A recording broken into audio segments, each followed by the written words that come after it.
Staying free is more or less the easiest or the hardest thing to people. To people who have been born to simply please others, the idea of freedom is basically what they have seen. To someone who, well, for example, took the path of a, let's say, serial killer, the freedom is basically what they love to do. So, what is actually freedom, right? I presented two more or less extreme cases.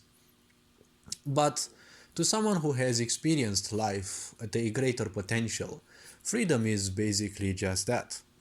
Anything else than, spirituality or basically whatever lies beyond, right? Everything else which lies not beyond this physicality, right? Not beyond this which we can see, or wait, actually, everything that is physical in this world will always be more or less a distraction because ultimately we are physical. We have physical senses and we have a sense of perceiving reality. And in this perception, we have a lot of illusions that pop up. Once you see something, well, the problem is we have been taught to use our brain too much, and people simply can't look at things or can't take something into account without giving it classifications and names and whatever. So this spawns a lot of suffering because people live so much in this usage of the brain. When you use your brain too much, the point is you're causing yourself mental pain. If we are to take into account things, well, how many types of pain can actually someone go through? Well, usually physical pain, because that's the most prominent, right? When something hurts, physically speaking, that part of us has such a big strength that it keeps us almost constantly distracted, right? Even if a toe hurts, or I don't know, a bit of a leg, or something more serious, it doesn't matter because the pain will keep us constantly distracted. Same it is with misery, right? Misery is a sort of pain. Well, some call it spiritual pain or soul pain. Well, I kind of don't believe in the idea of the soul as religions have portrayed it. But the point is, besides physical pain, one can also have, well, psychological pain, right? Some would say emotional pain, but I'm not sure if that's actually emotional because, well, first of all, there's the mental and the psychological aspects, right? The emotion is basically the part where you react, right? You either react, which means, well, actions taken unconsciously, or you act, and that means action taken consciously, right? So you either act or react to things. That depends on each and every one of us. Now, the point is very, I could say actually very simple. See, depending on whatever you're doing, many people would ask, what exactly is freedom? See, given the fact that we live in a sick society, some people would easily say freedom is slavery, right? Because it reminds of the movie 1984. Freedom obviously is slavery because it is slavery of the mind. Let's not forget that we live in a matricial aspect, right, which is basically a prison of the mind. So every time someone attaches themselves to something, attachment will always mean a sense of comfort. When you whirl around, when you circle around a certain concept for too long, right, the sense of comfort becomes greater and greater.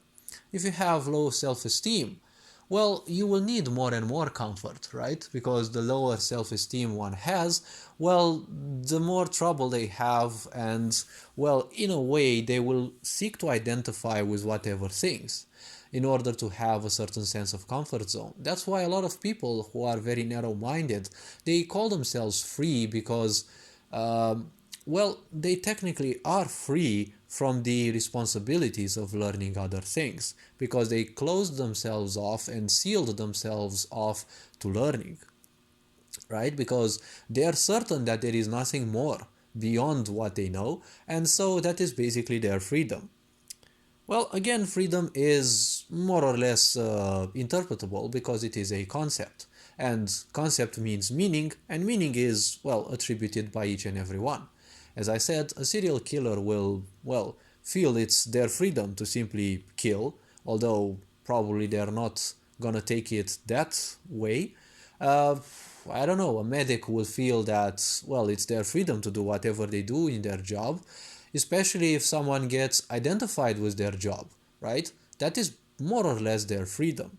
They don't want it, but it's more or less their comfort zone. See, this sick society keeps us poor because, well, when you're poor, you don't have much of a choice. And we can see that everything nowadays seems to tend more and more towards impoverishing people, towards not allowing us to breed, to reproduce, to have healthy families. You can see our children besieged by all sorts of concepts. So, see, this is the sickness of some people. But sick people will always believe that it is their freedom to do whatever they want, right? Freedom in an ancient Greek, well, definition meant the ability to do anything that you want without disturbing the others. But see, freedom and peace, these are concepts which have been denatured because this sick society, if you take a closer look, it has reversed most, if not all, meanings, right? Because the very simplest way you can rule the future generations is by simply reverting the truth. Well, actually, not reverting the truth, but, denying them the universal truths uh, and simply, well, reversing them. That's the correct word. So, see, freedom is very volatile as a meaning. So, if you think that you are free, well, you're kind of mistaken gravely. Because freedom and peace, they're not something that are granted, right? They are granted basically by, let's say, nature, because in nature, everything and everyone is free, right? If you look in the animal world, all the animals are free. Obviously, they are not free from their unconscious existence, right? Because they live unconsciously. They're all fully based on their survival and survival only. Only when their survival is no longer at stake do they focus on things beyond that. And, well, you can actually see animals, if you take care of them, even the wildest animals, they will probably like you and stay around. But never forget that even then, they are still wild animals. At the first moment of hunger, well, don't forget there's still a wild side in them, and most likely they will not hesitate to take a snack out of you. So, freedom is a very volatile sense, and just as any sense, it can also be denatured by anyone. Every time you remember something, it's the last time you remembered it, not the original time you remembered it. So, if you constantly shape your sense of freedom, well, a lot of people do that because they need comfort zone and they need to constantly lie themselves because, again, lies are relapse. They are running away from truth and basically running away from responsibilities. Where there is no responsibility, well, there is only, well, not laziness necessarily, but there's always, ignorance. And they say ignorance is bliss. But I've never seen blissful ignorance. Blissful are only those who experience life at, well, frequencies and through ways far beyond this physical body, right? By experiencing things in different dimensions of perceiving things, right? And, well, you can see a lot of the mystics speak about that because I'm not one.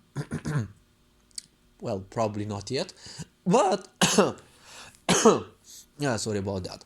But as I was saying, see, um, well, misery loves company. And, well, miserable people, well, they embrace their misery as their own freedom because they don't know anything else.